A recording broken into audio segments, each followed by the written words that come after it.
Soğuq bileyzik.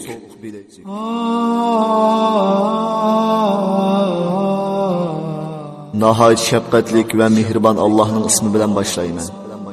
Assalamu alaikum ve rahmetullahi ve berekatuhu. Tövende İslam çakarlar görüp tayyorlagan hicret tarixlaridan Soğuq bileyzik degan eserini anlatışını başlaymiz.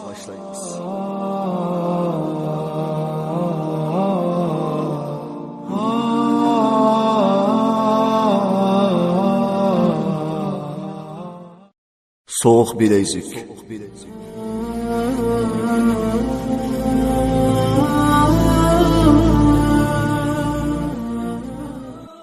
21. qism. Bu albatta Allohning bizga ato qilgan yordami edi. Shunda qilib bu ish ko'p takrorlandi. Talha inimmo faqat shu birlik etim chegaradan o'tib, keyin chegara sirti saqlab turdi. Men o'zim yolg'iz kelib ilib ketdim. Belkim arliqdan bir oy o'tgandan keyin bizning tonish bolalardan biri ma'lum bir davlatning turmusida bir necha bola bor ekan. Ular ham turmida bo'lib, ularga tomoq puli olib berish uchun shu yerga berib kelishni menga dedi. Menga berilgan ma'lumot faqatli bolalarning vatandagi ismi, turmining xato ismi edi. Men bu davlatga kelib, birinchi kuni boshqalar deb bergan adres bo'yicha turmini tepib keldim. Ammo bularni surishtirsam, bular bu turmida yo'q ekan. Ertasi bir alma kompyuter oldim. Bu davlatning hukumat to'riga bosib kirdim. Ben davlatning barliq turmalarini topgandan keyin ma'lum bir turmadan 90% bolalarni topganligimni jazm qildim. Shu vaqtda bu davlat 400 turma bor ekan. 3-kuni men jazm qilgan turmani tepib bordim. Alhamdulillah. Nihoyat ko'p jafolar bilan Allohning yordamida turma boshliqi sababli Alloh meni bu bolalar bilan uchrashtirdi. Men shu kuni jiddiy qaytmasam bo'lmaydi. Bu qitimli xizmatni bitirib Malayziyaga kelishimga bir ish yuz bergan edi. Men hozir kelgan davlatda 2 ayol va 3 kichik bola va boshqa 5 ayolni qattiq urib soqchilar boshqa yerga ilib ketgan ekan. Men ularning keyindan jiddiy bormasam, ularni boshqa turmaga yutkivatsa, keyin qutuldirish ta'si edi. Ammo bu ayollarni nagab mangdi. Qaysi turmada? Buni hech kim bilmaydi.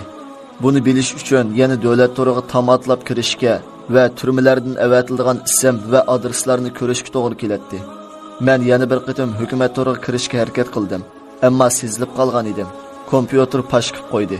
Shundaqdimi ayollarning yutkildigan turmusini bilib bo'lgan edim. Ularning keyindan iz qo'llab 500 kilometr yiroqlikdan ularni tepib damalg'ili tushgan yerdan soqchilarga bildirmay ularni qaytarib kelgan edim. Bular 2 ayol, 3 kichik bola edi. Men bularni chegarada 3 kun turg'izib Malayziyaga akelgandan keyin uyda dam oldim. Taxminan bir hafta o'tgandan keyin yana bu davlatga odam ekitishga keldim. Bu qitim yinimdagi pasport bilan kirmoqchi bo'lgan edim va shu davlatning konsulxonasiga berib viza olib chegaraga keldim. Men bundan keyin burunqi 2 qitim bu davlatga pasportlik kirgan. Boshqa vaqtlarda chegara tomlaridan ortilib kelgachga bu qitim pasportlik kirishni o'ylashgan edim. Malayziya chegarasidan pasportimga tamg'in urg'izib, Allohning yordami bilan 2-chi davlat chegarasiga keldim. Men pasport tekshirish o'rniga kelganda meni soqchilar ap qilib o'tkazmadi. Birozdan keyin alayda soqchi atrofdagi odamlar keldi va meni tekshirdiganligini aytdi. Pasportimni nihoyat inchik tekshirishga boshladi. Hatto lompaynak bilan tekshirdi. Lekin bu ahmoq kofirlar pasportning soxtaligini qat'iy bilinmadi. Alloh o'zining qudratini yana bildirib atadi. To'g'ri, Alloh ko'rsatmasa har qanday asbob ekalsimi ko'ranmaydi. Endi navbat telefonimga, hatto kompyuterimga kelgan edi. Men bu kompyuterning mening emasligini, do'stimdan oriyat olganligimni aytgan bo'lsam-mo, ular 2 nafar hacker chaqirib kelgan edi. Ular kompyuterni inchik tekshirish jarayonida mening haliqi vaqtda to'ratlab izlagan ishimni bilib qolgan edi. Lekin yetarli isbot yo'q. Men hammasini yuyib etgan edim. Ammo axlos sandiqida shu ishga munosabatli 2 dona rasm tepilib qoldi. Meni ular qo'lga olish uchun tutib turib tekshirayli degan bo'lsa-mo, bu degan chegara men texi bu yerga kirmagan. Oxiri ular meni qo'lga oldi. Qo'llarimga menga tonish bo'lgan so'g'uq bilezikni taqidi. Ular meni nega opirishini tex bilmaydi. Keyin cho'ng boshliqlar kelib meni so'roq qilishga boshladi. Ular mendan kompyuterni bilamsan? Yo'q, bilmayman. Bu kimning? Do'stimning.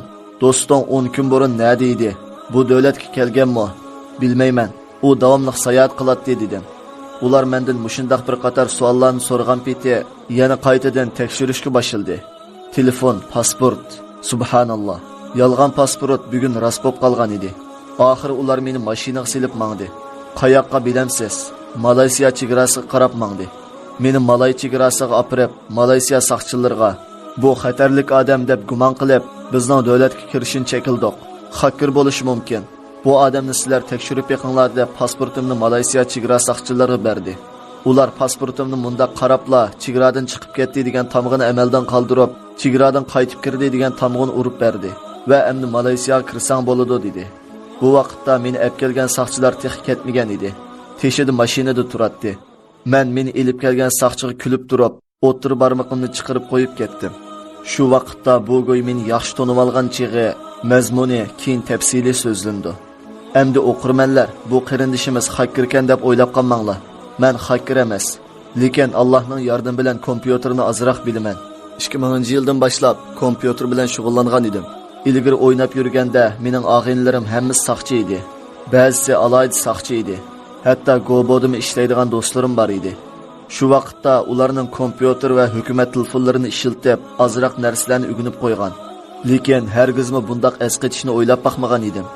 Shu saviya bor edi, lekin hozir hammani unutib ketdim.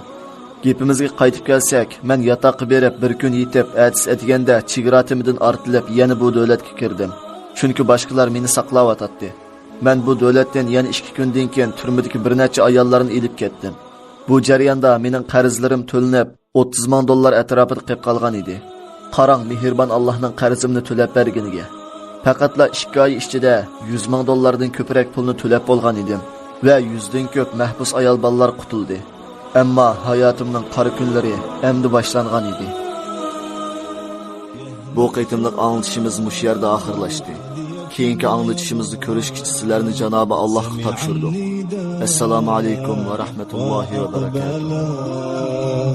نحيا به في عزة تسمو به